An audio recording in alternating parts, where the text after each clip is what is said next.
Takže, zdravíčko milí ľudia, moje meno je Berserk a ja vás dneska vítam u nového videa, v ktorom si rozoberieme hororový seriál s názvom Hannibal. Takže, prvne začneme, bol by som samozrejme rád za like a odber a myslím, že bez ďalších kecov môžeme ísť na to. Tento seriál mi úprimne trval pozrieť, možno týždeň, extrémne ma to bavilo. Ku koncu ma to už tak nebavilo, popravde, hej. Povedzme si pravdu, že v seriáli Hannibal sú dosť zaujímavé vraždy a také sérioví vrahovia mimo Hannibala, hej.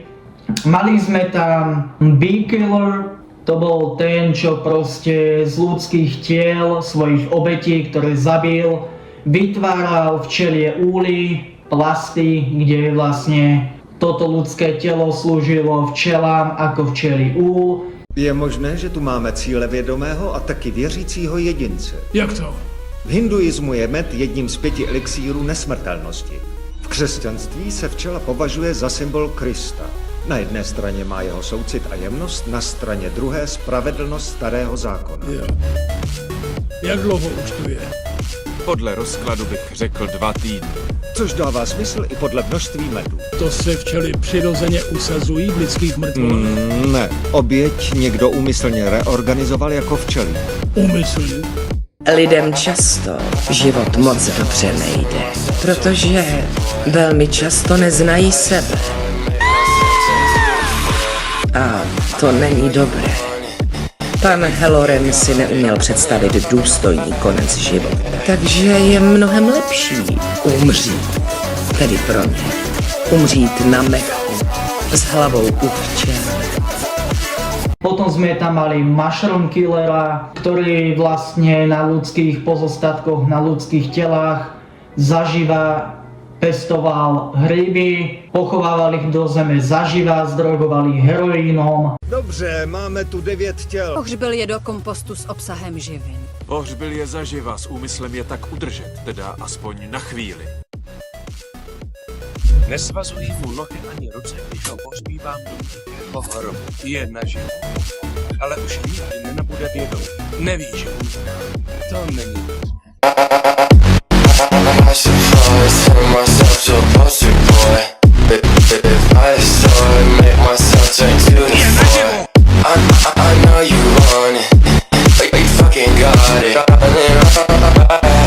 Potom sme tam mali minnesotského Havrana, hej, ten zabíjal iba ženy podobné jeho dcere, hej, lebo pôvodne chcel zabiť svoju dceru, ale tým, že zabíjal ženy, ktoré sa jej podobali, tak táto chuťka ho oddialovala od toho činu, aby zabil svoju dceru. Říkají mu minnesotský Havran. Chtěl, abychom ji našli takhle. Jen nevrlý. Skoro jako by se jí vysmíval. Nebo taky nám. Kam zmizela jeho láska? Vyndal plíce. Jistě byla naživu, když je vyřezal.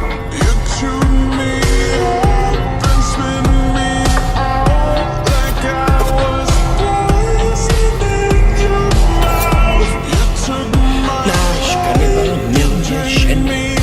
Nechce je ničit, chce je konzumovat. Nechat si jejich část v sobě. Ale tenhle vrah si myslel, že je to děl. A samozrejme tam máme Hannibala, nazvaného ako Chesapeakeský rozparovač, alebo taktiež príšera z Florencie. Samozrejme boli to obidva názvy pre Hannibala Lectera. Obidve názvy získal ako sériový vrah. Samozrejme to teda záležalo na tom, že v akej oblasti sa Hannibal pohyboval a akým spôsobom zabíjal svoje obete. Čo by sme si ešte taktiež povedali o Hannibalovi Lecterovi, je okrem toho, že je sériovým vrahom, je doktorom, psychiatrom a kanibalom. Jo? Veľa sériových vrahov si po svojich obetiach berie tzv. Trofeje, to samozrejme poznáme nie len z reality, ale aj z rôznych seriálov, napríklad Dexter, hej, tiež známy a kultový seriál o sériovom vrahovi, ale to je na inokedy. No a Hannibal si bral ako svoje trofeje zo svojich obetí, ich časti tiel a tie potom konzumoval, tak preto je kanibal. Okrem samozrejme Hannibala. Okrem samozrejme Hannibala, tam máme aj Willa Grahama, ktorý je poradcom v FBI vo vyšetrovaní sériových vrahov, pretože učí na škole o sériových vrahov a vlastne študuje ďalších ľudí. Will Graham teda ako FBI analytik, ktorý vlastne vypomáha, dostane prípad tzv.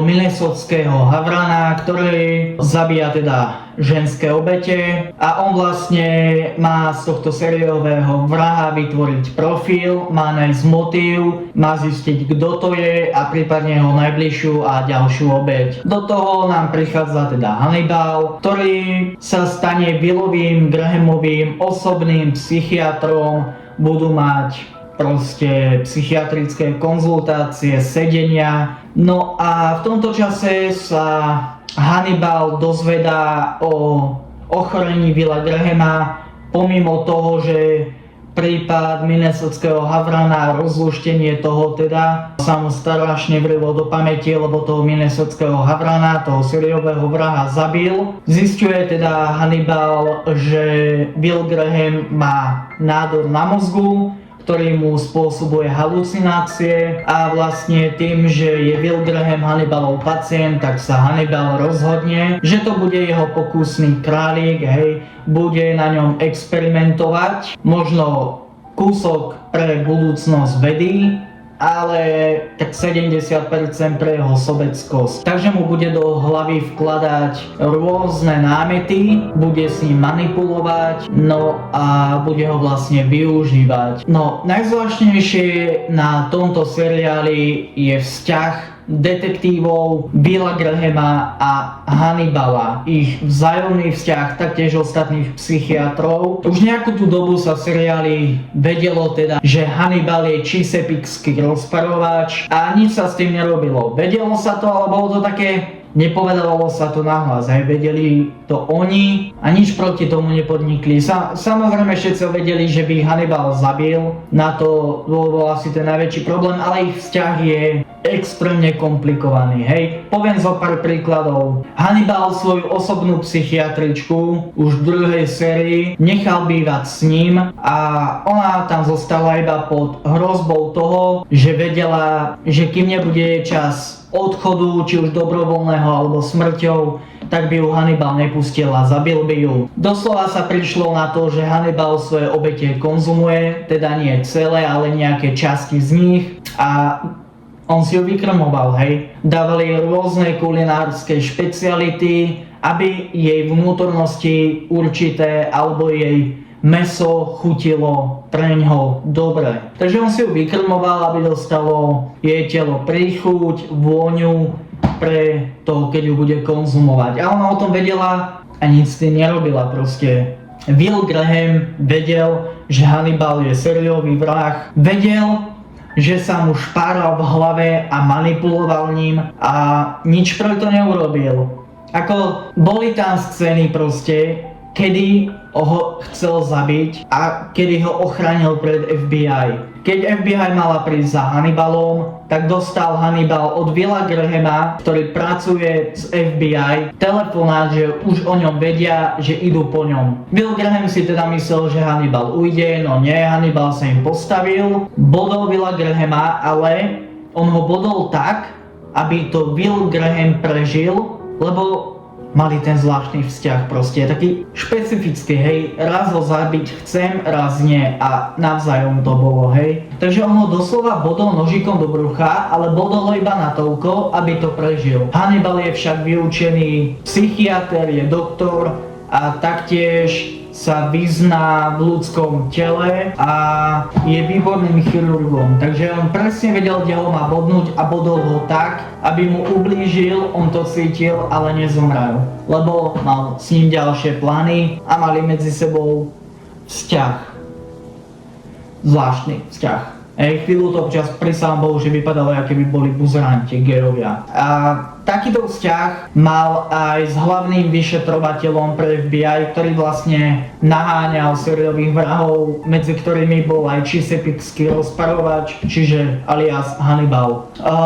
Chodil k nemu na večere, jednak ho upodozrieval ten vedúci vyšetrovateľ FBI. Bolo to zvláštne, hej. Krmil ho jedlom, ktoré obsahovalo časti ľudských tiel a bolo to zvláštne. Napríklad Hannibal, keď išiel hlavný vyšetrovateľ po ňom, už sa to odhalilo po tom, čo mu Will telefonoval a dostal ten varovný telefonát, tak Hannibal ho pomaly že zabil a potom, keď už Hannibal v druhej sérii odišiel do Florencie, kde už bol teda známy pod prezývkou sériového vraha Prešera z Florencie, tak ho teda ten hlavný vyšetrovateľ napadol a pomaly že ho zabil. Doslova by aj zabil, len mal Hannibal šťastie. A pritom ho vtedy Hannibal nezabil. No vlastne ho ani on potom nezabil, hej. Ale ďalším príkladom ich netradičného, špecifického a nepochopiteľného vzťahu medzi Hannibalom a Willom Grahamom bolo napríklad to, keď Will vedel, že Hannibal je sériový vrah a že je kanibál. Hannibal vedel, že Will to vie a že ho buď zabije, alebo ho nechá žiť a chytí ho FBI. Keď hlavný vyšetrovateľ išiel po Hannibalovi do Willovho domu, kde bol Hannibal, ale on našťastie rýchlo ušiel z domu, tak čo urobil Hannibal? On sa nechal zajať, lebo nechcel utekať pred FBI a nechal sa zajať z toho dôvodu, že chcel, aby Will Graham vedel, kde sa nachádza. Takže vlastne sa dal zajať, umiestniť do väzby, aby ho Will Graham hocikedy mohol navštíviť. A pritom on chcel Willa Grahama zabiť. Aj sa o to pokúsil niekoľkokrát. Nemanipuloval len Willovou Grahamovou hlavou, ale aj hlavou ostatných pacientov. Takže to je dosť zvláštne, povedzme si, že není. Je to kurva zvláštne. Potom, keď potrebovali FBI chytiť iného sériového vraha, tak Hannibal im v tom pomohol. I cez to, že bol zatvorený, že bol iný sériový vrah a že bol kanibál. I cez to, že sa ho všetci snažili zabiť a zabiť sa vzájomne. Takže ono to je fakt zvláštne. Takže Hannibal pomohol, on sériový vrah pomohol FBI chytiť iného sériového vraha. A koniec seriálu vlastne končí tak, že toho sériového vraha sa nepodarí chytiť, ale zabijú ho. Končí to tak, že Hannibal aj Will sú extrémne zranení a zjavne by v blízkej dobe na tieto zranenia podľahli. A Will vie, že Hannibala chcú zabiť FBI, lebo je to človek, ktorý predsa nemá žiadnu hodnotu. Ale majú tak zvrátený vzťah, že Will Graham spoločne zomiera s Hannibalom. Lebo to je jediný spôsob, ako dokáže Hannibala zabiť. Nie len preto, že Hannibal je extrémne inteligentný a vie narábať so zbraňami a manipulátor je, ale je to aj kvôli tomu, že Will Graham ho nedokáže zabiť. Takže on vlastne ho zabije tak, že zabije aj seba. A Hannibal z druhej strany, z pohľadu Hannibala je to isté. On nedokáže Willa Grahama zabiť, lebo majú nejaký divný vzťah, tak obidvaja zomierajú spoločne s vedomím toho, že jeden druhého sa im podarilo zabiť a vzájomne si udržali ten svoj spoločný zvrátený vzťah. Že sú spolu, že umierajú spolu. What the fuck? Takže vlastne takto končí seriál Hannibal a pomimo toho Hannibal má v sebe veľa magických a kúzelných okamihov. Napríklad to kulinárske umenie Hannibala je úžasné. Aj keď to je z ľudských častí, je to wow, hej. Bolo to veľmi dobré a najlepšie fakt bolo to nepochopiteľné a nevysloviteľné kamarátstvo, zároveň vzájomná nenávisť medzi hlavnými postavami. Všetci chceli zabiť Hannibala, Hannibal chcel zabiť ich. Napriek tomu Hannibala tolerovali a Hannibal im pomáhal a oni pomáhali jemu. Takže neviem, podľa mňa tento seriál bol úžasný. Už dlho som ho chcel pozrieť, ale váhal som nad tým a začal som prvou epizódou a vžil som sa do toho. Možno je to iba môj osobný pohľad, že druhá séria bola slabšia, ale bolo to dobré. Takže toto si myslím o seriáli Hannibal a my sa vidíme u ďalšieho videa. Podporujte toto video lajkom, zanechajte odber, bol by som rád a čauko.